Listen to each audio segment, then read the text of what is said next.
their dreadful experience last winter, the boys were on their guard constantly, looking out for the devious and treacherous Zeemah and her ever-scheming friend and accomplice, Electricon. It seems that the boys were thinking that the best thing to do would be to hide out in old broken-down buildings. One of these old buildings they found was an old farmhouse that had been abandoned many years ago. All the windows had been broken out or were missing, and even had doors that had been stolen. And as you can see, the roof was caving in. I don't think it was safe for the boys to be there. They decided to have a little bit of fun while they were there. Jack was pretending to be a zombie in one room, and Bones was pretending to be calling for help in another room. Who would you call to fix a pumpkin head?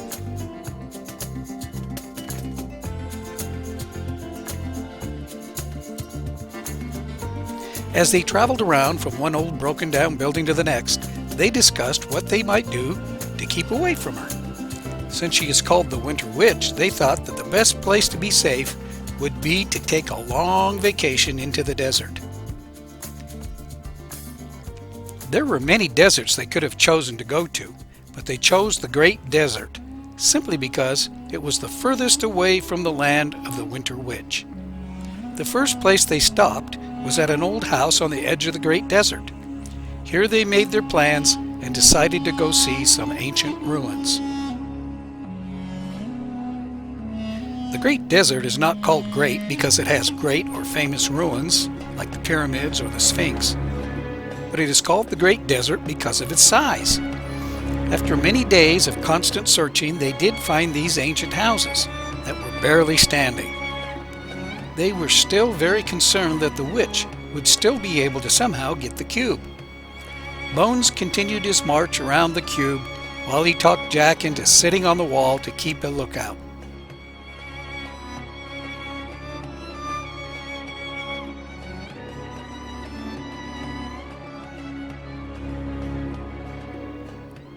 As the boys were flying deep into the Great Desert, they saw a building on the horizon and decided to go and investigate what it might be.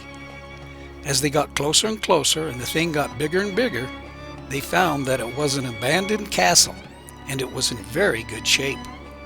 They flew the cube over the walls and landed inside the castle itself. After exploring the many rooms, halls, and chambers, they decided to leave the cube locked safely inside and then went to do further exploring outside the fortress walls. As soon as the boys were quite a ways away from the fortress of the Great Desert, enjoying the warm sun and admiring the fortress itself, Electricon appeared and trapped Jack in a ball-like force field, while Bones was mysteriously kidnapped and flown away and imprisoned in the witch's palace.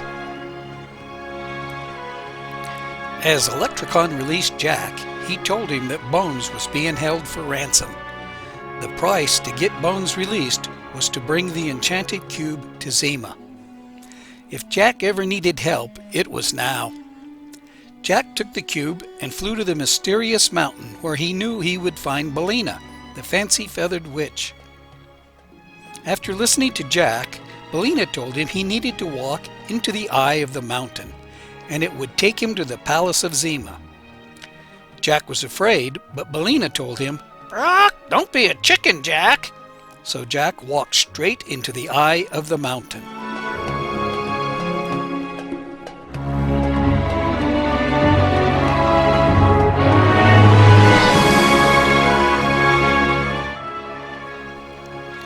Just as Jack was walking into the eye of the mountain, Belina told him to close his eyes, and he would see the place he needed to go to get Bones. This place would be the source of the witch's power. As he entered the eye, he could see the faint image of a man standing with his arm in the air. As he got closer to it, he realized it must be some kind of a statue. Then he saw it was holding a torch, and Jack knew that the power of Zeemah was in the torch.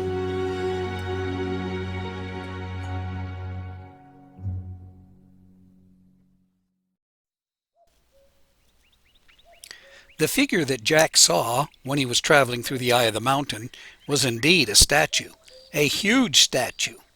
In fact, Jack was no bigger than one of the big toes on this colossus.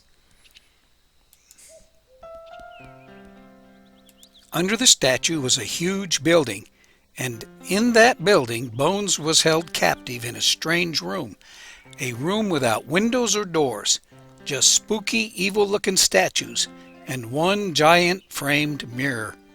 Jack knew that Bones was under a spell, and that if he broke the spell, it would both free Bones and destroy Zeemah's power that was in the fiery glow of the statue's hand. The only clue that Billina could give Jack was, "Don't be afraid of the dark." So Jack, trusting in Billina's words, walked straight into the darkness at the end of the long hallway. As Bones was standing in front of the mirror, he could hear Jack calling him. Suddenly, Jack came walking through the giant mirror. "Didn't you hear me calling?" asked Jack. "I was afraid it was all a trick," said Bones. "Let's get out of here," said Jack. "I have broken the spell, and this place will all be a pile of rubble real soon." The boys left the room where Bones was imprisoned and walked bravely toward the lighted opening at the end of the Hall of Darkness. They knew they had little time before the Palace of Zeemah would come crashing down and the colossus of her power would be no more. The boys didn't have to wait very long before they heard the twisting and clanking of metal. Then, suddenly, it all came down.